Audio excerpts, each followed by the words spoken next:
Matur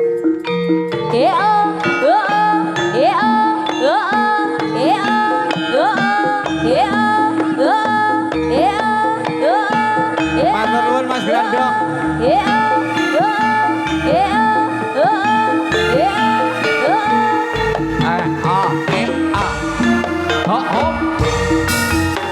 Oke kanan kiri mripate milang-miling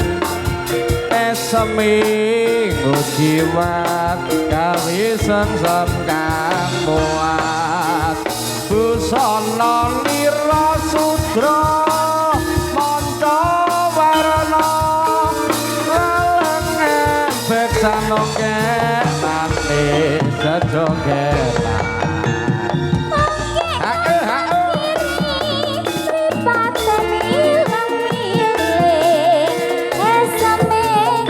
jiwat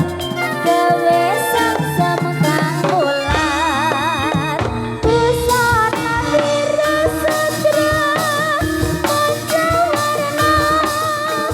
kalau balik ndang Mas Pasitang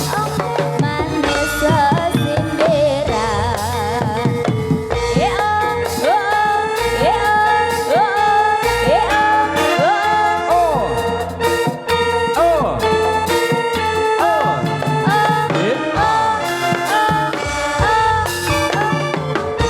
perangkat prengut adik mikir apa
suwe ora jamu godhong telo suwe ra ketemu pisan ning ati lega suwe ora jamu godhong kecubung suwe ra ketemu pisan ning ati bingung ketemu pisan ning ati bingung lho ini